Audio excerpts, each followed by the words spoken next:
So I want to thank the Selection Committee and the Canadian Science Policy Center for recognizing my proposal in this competitive call.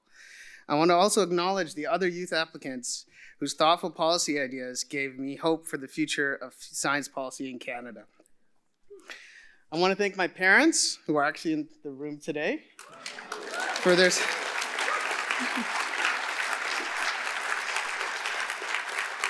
support and sacrifice, as well as I want to dedicate this award to my grandma, my yayo, Hawa Jibril, who's not here with us anymore. But I also want to thank my family, extended family, and friends for supporting me throughout my career. I want to thank my professional village who mentored me throughout my journey, Dr. Brian Covisto, Dr. Mark Adler, Dr. Paul McGonigal, and Dr. Ashley Howarth, who all gave me space to explore my curiosities as I developed as a scientist. Also, I want to thank all my colleagues and community members in the Canadian Black Science Network. Thank you for the community and sense of belonging and for letting me contribute to supporting underrepresented STEM practitioners. And a special thank you to Dr. Lawrence Goodridge and Dr. Midian Andrade. Your leadership continues to inspire me today. I also want to thank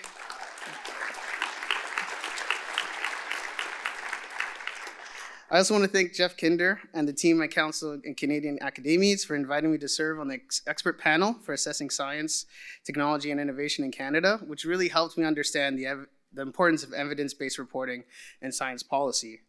The report for the assessment just came out, so I hope you do have fun reading it. So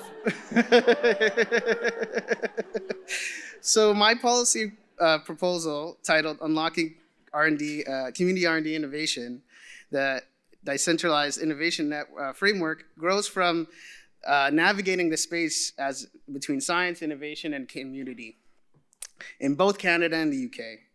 Canada is full of talent, but many promising ideas never make it past the lab or small pilot projects. And I wanted to understand why.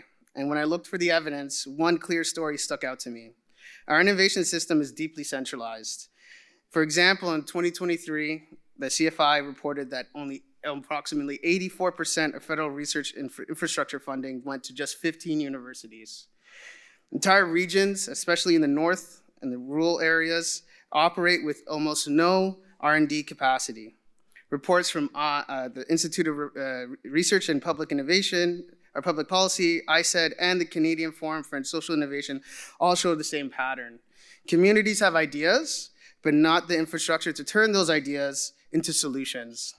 So this gap inspired me to come up with the idea of the decentralized innovation framework, where this framework expands who gets to do R&D, and by empowering non-traditional actors, such as mission-driven organizations, science centers, libraries, indigenous-led hubs, and community groups, to become recognized and resourced innovation hosts. Through a federal accreditation and funding program, these spaces could have access to baseline supports and the need to run community-rooted R&D. Through a shared national digital platform, community R&D could not only succeed, but connect with expertise, equipment, and public-private partnerships, allowing ideas to move from inspiration to impact.